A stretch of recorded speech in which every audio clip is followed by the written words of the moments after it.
joining the show. Appreciate you subscribing. Appreciate you watching. Appreciate you just jumping into the conversation as well in the comments. So we got my good friend Jake Isaacs with us today here in the studio. Excited to have a conversation with him. Jake, excited for you to be here. Kind of give the folks just a quick, 30, 60-second intro, kind of what you're doing now, where you've come from, some background. Yeah, thanks, Jeff. Super, super excited to be here. My name is Jake Isaacs, and I'm the co-founder of an entrepreneurial mastermind organization called Gathering the Kings. We've been in business now for a little over 3 years. My background, we like to joke, I'm a serial integrator.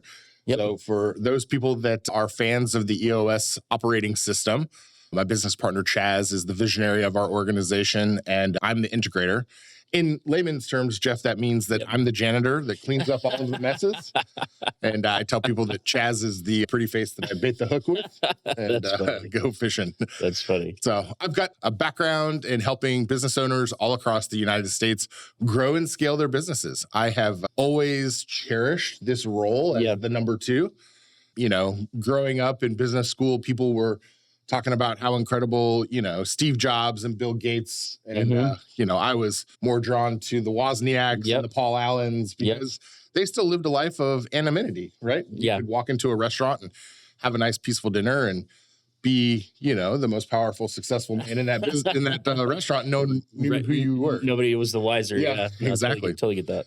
And so I spent 10 years in the hospitality industry as a fixer for Marriott and Hilton, just going around turning around underperforming hotels, which is kind of really where I got the opportunity to cut my teeth on systems and operations and creating a duplicatable system and figuring out that, like, hey, these problems are pretty much the same anywhere you go. Yeah. And if you have solutions to solve them, you can get things turned around quite quickly. Yeah. So, what was the number one thing that surprised you in the hospitality industry? Just any problem, any situation. What was the number one thing that you kind of came with? Like, didn't really expect this problem or didn't really expect to see this, but this was something that kept happening over and over again.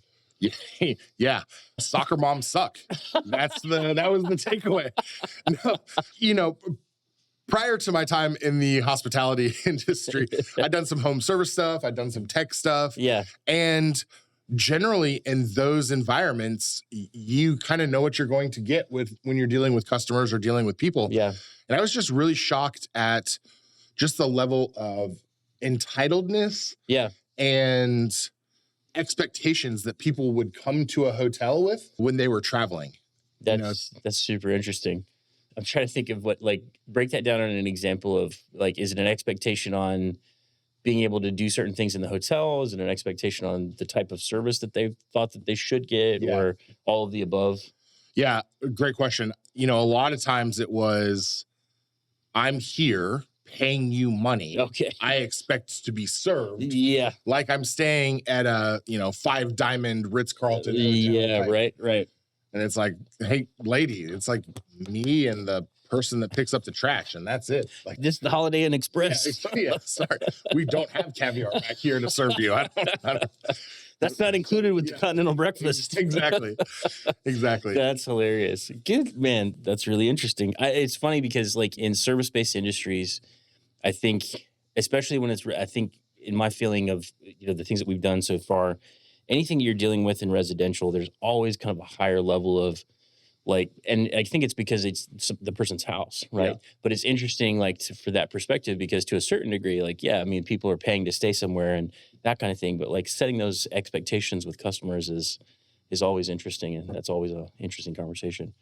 What do you feel like is the number one technology that surprised you in the hospitality industry that helped you the most doing what you did, creating processes, creating systems? What was the one technology piece that helped you the most with that? Back in my day, Jeff, right? As Wi-Fi became a thing, and we went away from ported Ethernet lines inside of the rooms, and there was more ambiguity behind the Wi-Fi networks. Yeah, that really changed the interaction with the guests. And with the advent of streaming services and going away from cable boxes inside of the rooms, giving people the ability to kind of control their own entertainment inside of the room really started being a game changer for us in the way that we managed just people's overall happiness inside of the room. Right. There's not a more upset person than, the dad who's been at the soccer field for 8 hours and just wants to have a beer and watch SportsCenter and the cable box goes down and they can't do it. Right. Things get real interesting real fast. And so with the ability to have increased bandwidth inside of the hotels and to put streaming services in the TVs through smart TVs or standalone entertainment boxes. No, that makes sense. It's funny because like having worked with some of those systems, so there actually are systems for distribution that everybody calls hoteling systems because that's what they're meant for, right? So, and to your point, like whether you had a cable box in the room or whether you had a huge rack in the back somewhere with a ton of cable boxes that was basically a distribution for all the TVs in your location, it's interesting. And I've noticed that with both Hilton and a couple of the other brands that they've switched to that kind of full streaming, fully dialed in, fully on the network. When you open the door, like your TV says, welcome, Jeff Price or whatever, that's an interesting deal. But I think it makes sense giving people control over, being able to get to their accounts they're used to watching and, being able to see those things in the room live. I think that totally makes sense. And it makes sense for what you're saying from the standpoint of being able to get back to the room and, put away the soccer field, put away the business conference, put away the whatever, and just dial into whatever your favorite show was or that kind of thing, and not be limited by like, oh, I've only got these 12 channels. Something like that. That totally makes sense. Yeah, the hotel that I checked into last night, they were like, hey, sorry, the guest Wi-Fi network is down. And I was like, ooh, I got work to do. What do you mean it's down? And they're like, yeah, if you want to come sit in the lobby, you can connect to the meeting space. Oh, wow. And I'm like, that's not cool. And, I had this moment and like, I was frustrated. Yeah. And then I was like, this is the most first world problem you think you could have, right? I'm staying in a place that's got a comfortable bed, great air conditioning, breakfast in the morning, and I can't work in my own room. Yeah. I can't get on. I can't get on and do business in my room that I'm supposed to be resting in. Yeah, so, exactly. No, that's funny. That is very much a first world problem. What's the one technology that you had the most problems with? And it could be in that environment or it could be in business environment in general. What's the one technology that you've seen the most problems with? Yeah, it's really interesting, the disparity between operating systems, like reservation operating systems for Hilton and for Marriott. Marriott's system at the end of my career, there was always these rumors that they were going to change it, but it was still very old. It was DOS-based. You had to use the function keys to like navigate the screen. And dealing with a lot of the younger employees coming out of, college and high school where everything they've ever done is on like a trackpad or a mouse. And so teach them how to use function keys in order to like scroll a menu. It was really interesting. Whereas the Hilton system was a lot more up to date. You did use the mouse. It was more Windows-based, Windows feel, and it was a lot easier for people to navigate. That's super interesting. I wouldn't have thought about that. I know another really good example of that lasted for a long time. I think it's been updated by now. But the Guitar Center operating system that they check people out on for the longest time was like that. It was like this old MS-DOS, like click through all the windows and all the function keys and everything. That's funny. That's a really good. I wouldn't have thought about that at all.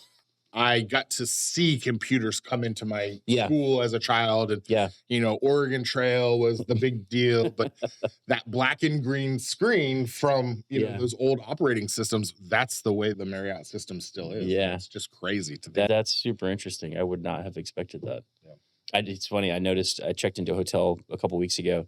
And when I got there, the lady was like, oh, I see you have 3 rooms. And I was like, no, I only have 2 rooms. And she was like, oh, I see 3 here. And I was like, well, the third one you can get rid of. Come to find out, I had booked a hotel it was me and one of the other guys on the team. We were in Dallas doing some stuff and had booked 2 rooms. One of the rooms had my name and his name on it because I booked the rooms, right? And so when she looked at it, she was like, oh, that's 3 rooms. But it wasn't 3 rooms, it was 2 rooms. And then at the end of the whole thing, I told her, I was like, well, just delete the one that's just by itself. And, that's fine. And then she was all like, oh, well, now it's only just 1 room. And both of you have that same room. And I was like, that's not supposed to be the case. And so it was interesting because we had this conversation and exchange, and we finally got to the point where they were like, okay, we deleted the wrong room. That's on us, but we can't fix it now. So you have to call the help desk. And I was like, I have to call the help desk to fix the situation that you created? Your mistake, yeah. Exactly. And they got it all fixed and everything, but it was just comical because I was like, man, this is really funny. From a hospitality standpoint, like, if you deleted a room, how can you not bring it back? It was pretty funny. But yeah, there's just such a gap in customer service right now. Yeah. And the time and training it takes to actually be good at customer service. Yeah. The hotel that I checked into last night, I walked in and there's nothing that will like frustrate me more than when I walk up to the front desk of a hotel and the person's like, "Are you checking in?" It's like, well, no, I'm here to use the pool. Like, I've just got my luggage here. Yeah. I'm just here to have a conversation. I've traveled all day. I'm pulling all this shit in with me. Yes, I'm here to check into the hotel, please. Yes, I'd like to go to my room now. Right. That's funny. What else do we do here? You're right. Yeah, I had a conversation with Dr. Troy and Ben yesterday for their podcast, and it was interesting. We were talking about just like conversations that we've had before around the bar being really low, and just overall customer service, and how do you get people to be excited about certain things and those kind of things. And then just on top of that, like how long it actually takes to master something, right? And so like we were talking through like my background when I came to Houston. I worked for Muzak, the original music company. Drove around Houston for, the first 8 years that we lived here. And we just talked through kind of that whole experience of, being in a service van every day for 8 hours a day, going to, potentially 5 to 8 service calls a day, right? Depending on where they were. Created this whole thing of like having conversations with people. And we were talking about like how that whole interaction from a customer service standpoint, like when I started, I probably wasn't great at it. When I started having those conversations, like took me a minute to get comfortable with just going in and having a random conversation to say, "Hey, I'm here to fix whatever the thing is," whatever the deal was. But by the end of that whole thing, I had talked to, I think I did the math on it a couple of days ago. I think it did something like 8,000 or 9,000 service calls. Wow. In that span of time. And having that many different conversations with that many different types of people, because it could have spanned from, like fast food place to, a CEO in a tower that had a TV that wasn't working. Right? Sure.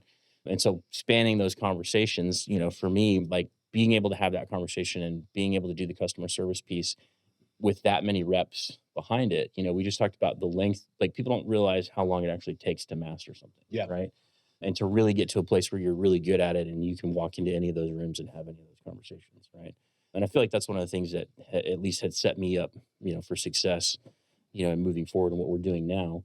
What do you think was the main takeaway from your time in hospitality in that kind of a vein? Was it getting used to having those conversations, getting used to the customer service piece? Like what was the main takeaway for you from hospitality, working in that industry? Yeah, that's a really great question.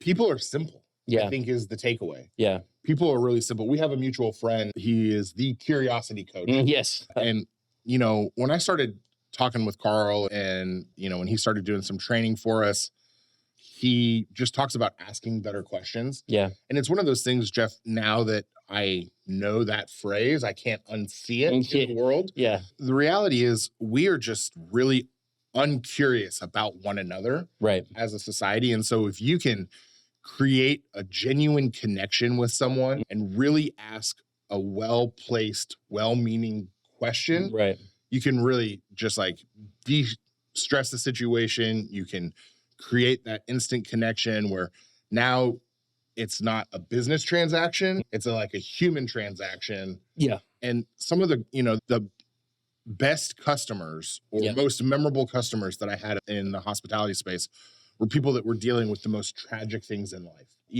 We had a family at one of my hotels that would drive in 5 hours every other week to go to chemo treatments for his wife. Yeah. Right. And they just chose to stay at our hotel every 2 weeks for a couple of days as she was going through treatments. And that's just a really tragic event in that family's life. But being able to like meet them where they were at, treat them like humans, not like guests, and take the transaction of the relationship away and just like help be there and serve them. Yeah.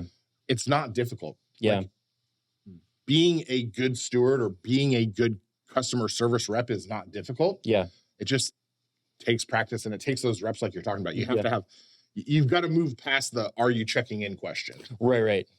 No, I totally agree with you on that. And I think that it's part of that. I mean, having some of those conversations, I mean, to your point, I think when people are in the middle of those types of situations, they already are experiencing something that they've basically said, this is really terrible.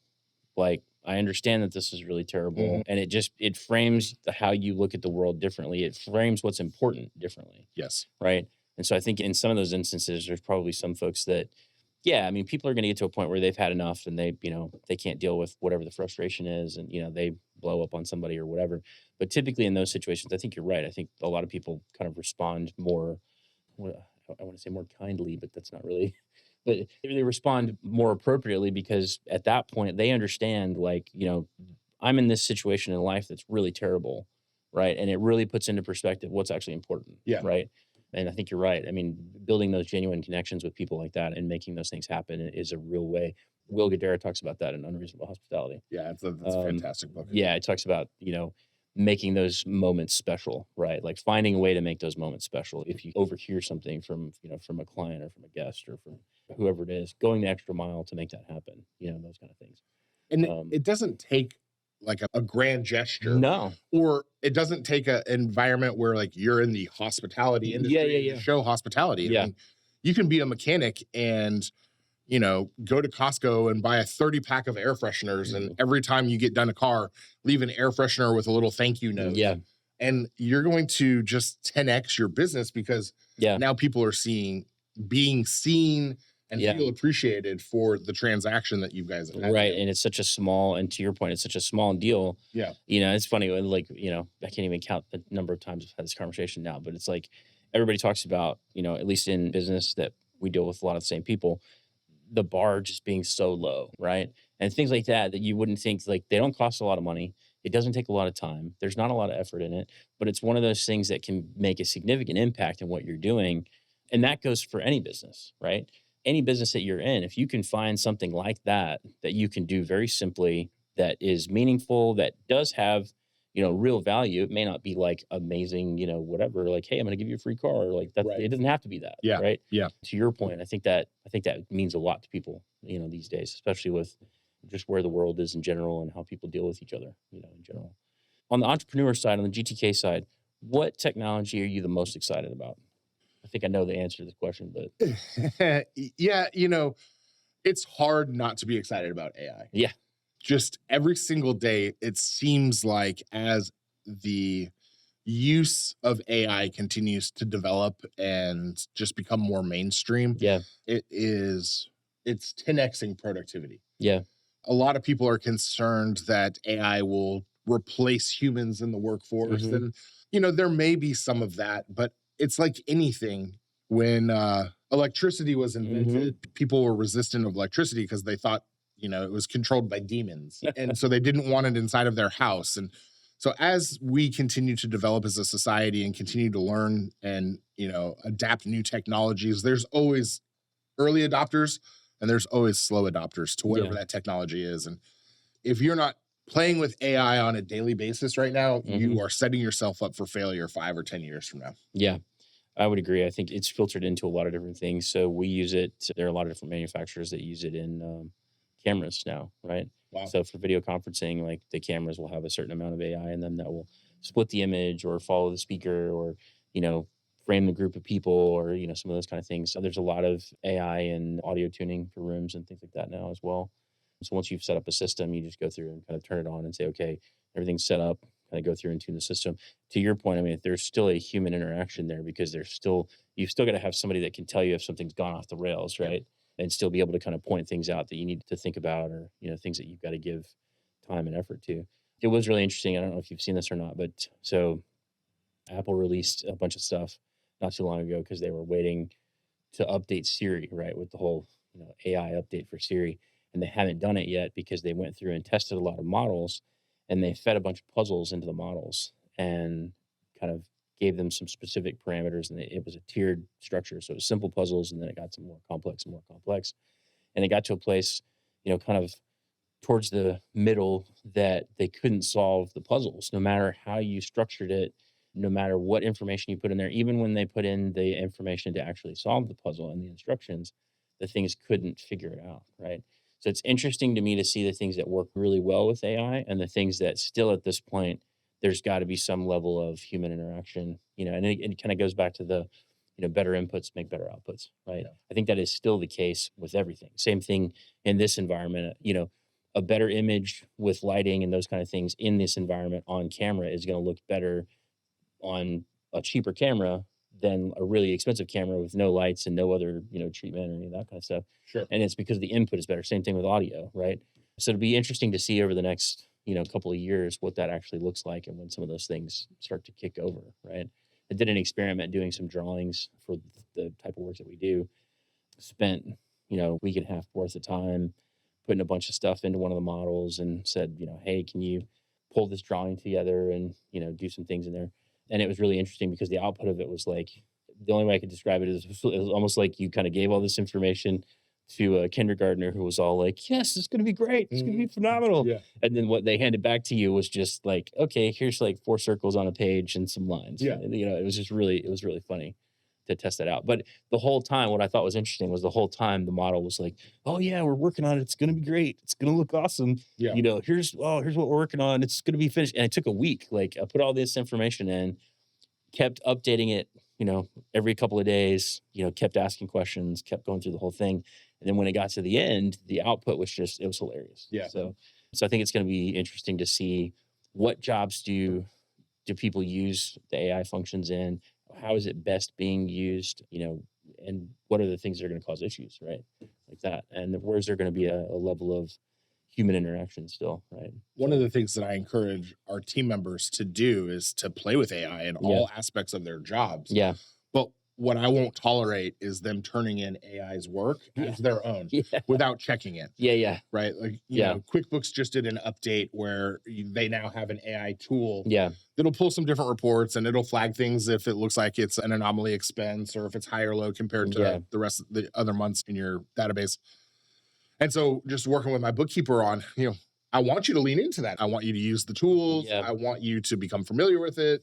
Because again, Jeff, that stuff's not going to go away. Right. It's only going to get better and stronger. Yeah. But to your point, like you've got to have that human set of eyes that are checking on it, making sure that it's relevant to your business, it's relevant to the product or the service that you're trying to sell. Right. And that, it makes sense for your customers. Yeah.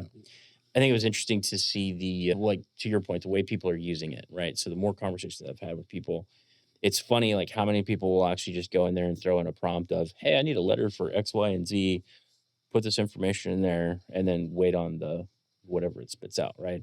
What I've found to be the most useful is to go through and kind of format, whether it's an email or whatever I'm working on. Like if there's something that I want to go through and put all my thoughts down first, right? So I'm actually running a draft of it, but then I'm throwing it back through, one of the models to say, hey, how can I word this differently? Right. What can I say differently here? Thinking, through this lens or whatever. I found a better output from that than I have just throwing a prompt in there, even if it's a really great prompt, right? Because you're actually putting the creative thought process, you're actually like thinking through what it is that you're trying to convey, right? And then you're just asking it, how can I say this differently? Yeah. Right? How can I tweak this in a way that gets my point across or gets my message across or whatever. And so rather than using it, to your point, like just throwing something in there and getting this whole kind of printout from AI saying, oh yeah, here's the deal, here's what we're going to do. If you've put time and forethought into it, again, it goes back to better inputs, better outputs, right? And I think that's going to be the driver on some of that. It would be interesting to see. Yeah. I think back to when Texas Instruments released the TI series of calculators, and it was a game changer. Yeah. Right. But it didn't matter how great the tool was. If you couldn't figure out what the formula was that you needed to input in order to get the results. Yeah, it didn't matter. Yeah, right. Absolutely. So it's the same thing here with the AI, regardless of, whether it's, video editing software that AI is in or copywriting software. Yeah, no, I totally agree on that. Man, you guys are up to what, 500 and how many episodes now? For the podcast? We just released, I think, our 515th episode on the podcast. Nice. That's awesome. What's the major takeaway from that many episodes now? You guys have done that in a very short period of time as well, which is really impressive. Yes, we have. It's just fun having conversations with great people like you. Yeah.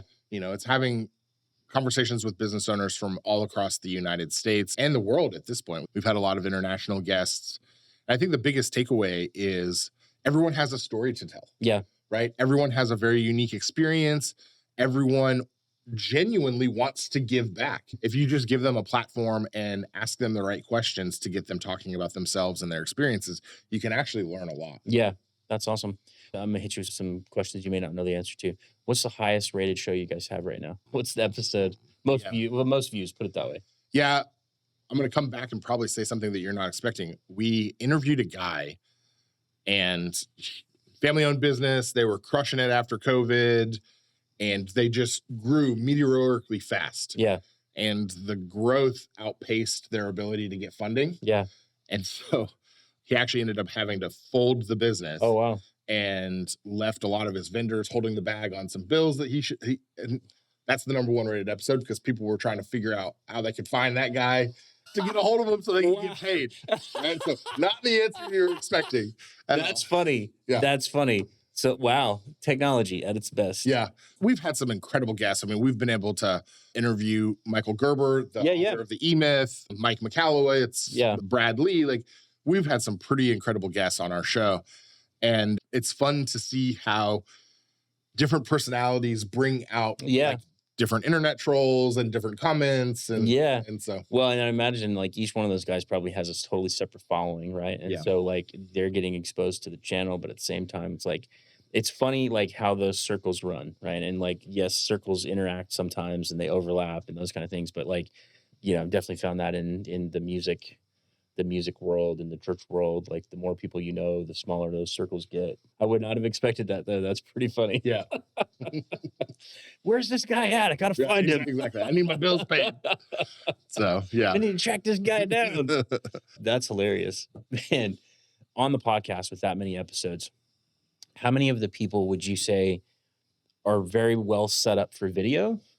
And how many people it's just kind of an afterthought, percentage-wise? You don't have, I'm not looking for a specific number, just a generalization. Of 515 episodes, how many of those people have actually placed a higher value on video? And you can tell, like, yeah, I would say placed a higher value on video, less than 10%. Wow. I think that most people are using the camera straight off of their phone or off of their laptop. Yeah.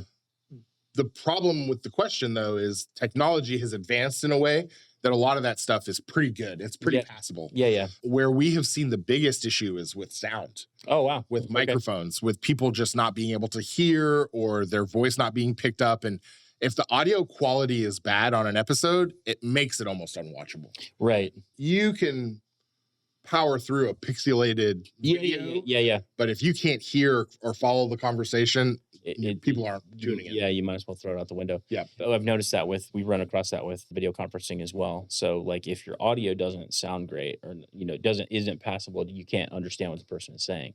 Video doesn't matter at that point. Like, and a lot of the systems are set up to where they'll prioritize audio over video. What's interesting though, is I think when audio is really great, video is passable. But you reach a point, I think, where it breaks over, where your audio is really good, and then your video kind of hits this point where it looks that much better. I think a lot of people engage with some of that much better. And it's interesting to kind of watch some of that phenomenon with some different podcasts. And, when you look at like the super successful podcasts and those kind of things, like the information that the people are sharing is phenomenal, right? But it's like on some level, you can tell when they've valued, video first or whatever, like that much more, right? Yeah. And it becomes really apparent really quickly. And I think that's something that like a lot of the top podcasts have in common. It's they've really kind of started to dial in that, balance between quality and video and audio, and, their production quality overall, right, has stepped up a bit as well. I would have expected it to be a little bit higher than 10%, but I could see that. I think there's definitely some math that would be interesting to go back through and look at on that. But with the advent of Zoom and virtual meetings and us living in a more remote work environment, it just doesn't make sense to me that a business isn't willing to invest a little bit of their infrastructure into audio and visual. Right. If you're doing more than one Zoom meeting a week, it is totally worth the investment to get a high quality sound system, a high quality video system. Right. Because it's hard enough to build culture in a remote environment. It's hard enough to have that connection across the screen. Yeah. If you're allowing technology to continue to like play into not allowing people to be connected with each other, you're doing yourself and your teams a disservice. Yeah, I would agree with you on that. I think there's a lot to be said in that. What do you think is the takeaway with technology pre-COVID and the technology takeaway after COVID? What have you seen the differences between the two? I've got some thoughts on that and what we've seen, but I'm curious, like from your perspective, what you've seen on that. I think that it doesn't matter how good the technology gets. Yep. We can't replace human connection. Yeah. And so I think that's probably my biggest takeaway. You know, my brother works in the gas and oil industry, and, you know, post COVID, they were remote up until 2022. Yeah.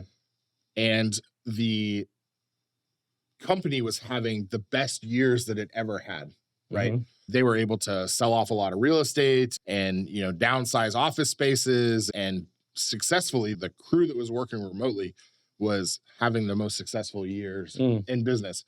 But the turnover was high. Yeah. Because there was no human connection. Because in a work environment that is already siloed, you're siloing people more. Even further, yeah. Because, you know, you're not having that crossover at the water cooler, or you're not seeing someone else on a different team in the hallway and just checking in on, you know, how they're doing. Yeah.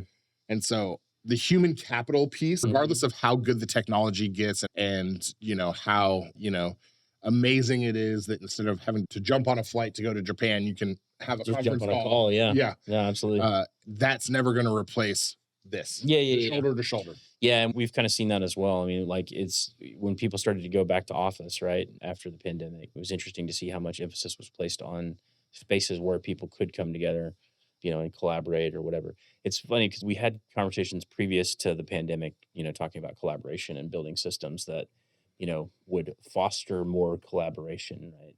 And it was always an interesting conversation with people because it's like they expected technology to bridge the gap with people to a certain extent. So, like, in other words, you're in the office, and whether I'm in the office, in the same office or in a different office or somewhere else, like there was this drive of, oh, we need to put in these types of technologies because people can't collaborate without it. Yeah. Right.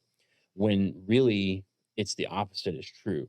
When you've got to figure out, like when you're hiring people, you need to place an emphasis on the culture piece. And if collaboration is what you want people to do, you need to focus on building a culture that is about collaboration. And it's not about, you know, to your point, siloing people off and, you know, doing all of those kind of things. And it felt like, you know, what we were seeing was they were trying to solve behavioral problems with technology. Yeah. And you can't solve a behavior problem with the technology or with some process or anything else. You have to address the behavior, right? Yeah. You have to create the culture where people are willing to, like, as an example, if you and I were working in an organization and you're down the hall from me and you have information that would be useful to me, right? I've got to be willing to get up or get on a call you or do something to get in touch with you to collaborate and fix whatever the thing is that we're working on, right? Yeah. I've got to be willing to do that. You've got to be willing to do that. Even if you put a great technology in place, if I'm not willing to make the phone call, it doesn't matter, right? If I'm not willing to jump on a video call, it doesn't matter at the end of the day. Right. So that was all. It was interesting to see kind of the way that some of that worked, you know, with the pandemic and people thinking that, oh yeah, to your point, I mean, like that human connection is, you know, it is definitely important for sure. One of my previous careers or my previous jobs was managing a 501c3 nonprofit organization that helped children being placed into foster homes. Yeah. And post-COVID, the thought process was we can have less caseworkers and have them do more calls remotely with these kids so we can become more efficient. So we'll have less caseworkers or counselors. They'll have a larger caseload, but they'll be more efficient because they'll just be meeting with these children via Zoom. Yeah. And what we saw was just an increase in behavioral issues from the kids because of exactly what you're talking about there, just the lack of connection, the lack of collaboration. And so what looked like a win on paper turned out to be a huge fail for the organization because we weren't getting done what we wanted to get done, which was truly helping children. Yeah. I think it's interesting from that standpoint, like if your whole focus is efficiency, like, yes, can you build something that's extremely efficient when you remove like all of the human connection out of it? You remove all of the interplay between different individuals who have different parts of this process that they have to do. Can you automate a lot of those things? Absolutely. There's a lot of things that you can do to optimize in your business and build more efficiency, right? But to your point, at the end of the day, if you're removing that human connection, what are you doing all of that for in the first place? right? Like, because at the end of the day, there should be some form of a connection in business and in just in life in general with the different people that you have relationships with and the different things that you're doing. And if you don't have that, like, what's the purpose of doing any of the rest of it? Yeah. Right. I think there are a lot of people that would benefit from kind of taking stock of, is what we're doing really the best thing at the end of the day for the company in general, right? Is it going to build the right culture? Am I going to send the right message, to the employees if I'm, automating every single thing that happens, or if I'm not? Because like what we really should be doing is creating a space where people can grow into those things. And to your point with AI, like we should be teaching people like, hey, this is what the models need to be doing, and this is how we need to be using them. And so this is how you're going to interact with these things to become better. So, we had Carl on the show about a month ago, and just having that conversation with him, we were talking about, the partnership between the tool and the human, right? It's the same thing. It's more leverage on whatever it is that you're doing, right? So it's just a bigger piece of leverage. It's a bigger jack to lift the car. Whatever the thing is that you need to do, it's just there to help you do it, but you still have to be involved, right? To a certain degree. To kind of bring the conversation a little bit full circle, as we were talking about the barrier of entry for customer service at the beginning of our conversation is really low. I think the same thing can be said for managing people. Yeah. Because so many organizations are so hell-bent on the efficiency and the technology and that type of stuff, to have the desire to fly out and have that quarterly check-in or, the annual review in person, as opposed to just another item on the to-do list. We're going to do a Zoom call. We're booking our day back to back. Yeah. And it's okay sometimes to slow down. It's okay to be inefficient, because in that inefficiency, that's where like real connection is made. That's where, the humanness comes back to business. Right. Well, and it's funny because like when you look at some of the stuff that's happening with AI now, it's still relatively easy to spot when things are like totally fake. Yeah. Right. For the most part. Yeah. I mean, there are some things that are getting better and better, but there are still a lot of inconsistencies. And if you pay attention, like you can see it like very easily. And as we talked about, with technology and with the internet and everything else, like the advent of like, people have been so inundated with advertisements and, all of this content and all of this material, it's made it very easy for people, even on a subconscious level, to understand this person is being very genuine. This person is not being very genuine. Yeah. You can tell the formula that people are using sometimes. Yeah. You can start to see it, in the content they're creating and the things that they're doing. So I think that's really interesting. But to your point, it's building that connection with people that's authentic, right? So how can you build a more authentic connection with somebody if you're trying to bypass all that, if you're trying to automate it all, right? And that's an interesting, it's definitely an interesting conversation to have for sure. I think what we're going to see in that is we're going to go back to the basics. Yeah. In some of the marketing and sales approaches that companies are doing, as technology improves and you can mass email a campaign or you can put out a social media ad, I think where people are going to start seeing higher conversions inside of their businesses if they go back to door knocking, if they go back to, handing out business cards on the street corner, because it's that human connection. It's funny because we've been exploring some of that, in our own business. Just how do we get in front of the right clients at the right time? Yeah. Have the right conversations. Everybody's doing an email. Everybody's doing a cold call. Everybody's doing an advertisement. Everybody's doing a thing. It's like, to your point, like going back to the original, like I'm going to go out and have a conversation, and I'm either going to knock on a door or I'm going to, see if I can schedule a meeting or schedule a lunch or whatever the thing is, right? But just to get in front of, somebody to have one of those conversations, I completely agree with you. I think we're going to see a huge rise in that. I think you're going to see a huge rise in, service-based businesses doing that for sure, right? Yeah. I think it's one of the reasons that like door knocking for sales is still such a huge thing, right? And people building those connections with individuals and, going out and doing that, it's a big deal. I know there's a lot of things that you can do to help with that. I mean, obviously like having a CRM and, having technology in place that you can track those things and you can figure out the other things that you need to do, but it still comes down to a personal connection with somebody. Right. And we've seen that in, in the business that we do is, when you go out and have a conversation with somebody and you build that rapport and that relationship, there's a lot to be said for that. Right. And I think that is a way to build trust very quickly, with people. Again, I think people can tell when you're genuine and when you're not. And I think they can tell really quickly, just because of the world that we live in today. Awesome. Man, this is really good. I appreciate you coming out and having a good conversation. What is the one audio video specifically technology that you've seen that you're really excited about? Could be anything. Doesn't matter. Yeah. I mean, I think the video screens that you guys do, the video walls, Yeah. that stuff just impresses Yeah. the heck out of me. Yeah. To be able to sit in a room and have 30 people on a wall Yeah. who you can actually see facial expressions from. You can, pick up nuances of conversations and languages as opposed to such tiny little boxes on your laptop screen. I mean, some of those video walls are just incredible. Yeah. We had some conversations. We were doing some research and kind of watching some stuff. And one of the things that it's been really impressive to watch, like the Sphere in Las Vegas, like some of the things that people have been able to do with that. Those technologies in general, where those things have come from and where they are now is light years from what it was even just, 10, 15 years ago, right? I got to see a drone fireworks show this summer. I don't know why anyone would go back to a regular fireworks show. Like, it was the most impressive thing that I've ever seen. Was it the combination? It was the lighted drone and then the drone was actually shooting fireworks off of it? No, it wasn't shooting fireworks off it, but it was like 300 drones. Yeah. And they were all lighted, and for them to like create images and it essentially was storytelling in the air. Yeah. That one was super interesting. So we've seen a few like that. We've seen a few where they'll combine the two, actually. So you'll have a drone, but it'll actually be shooting fireworks off the drone. That's cool. And I was like, that's a whole new thought process on all that stuff. We saw another one where, they've got a drone that's actually got a screen on it that you can fly, and then you can just play things on the screen in midair and, some of those kind of things. Technology on that stuff is, man, it has so changed over the last, like I said, over the last 10 years.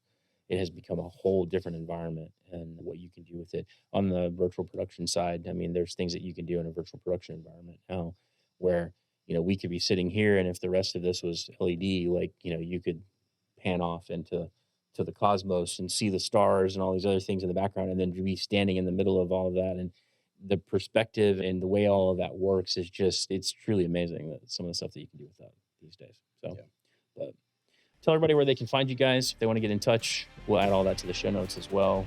Again, appreciate you coming in. Appreciate the conversation. This has been fantastic. Yeah, man, I appreciate the opportunity. Business is Gathering the Kings. You can find us at gatheringthekings.com. I'm super active on Facebook and LinkedIn, and that's just at Jake Isaacs. And then my business partner, similar, at Chaz Wolf on Facebook and LinkedIn. Good stuff, man. Appreciate it. Thanks, man. Thanks, guys.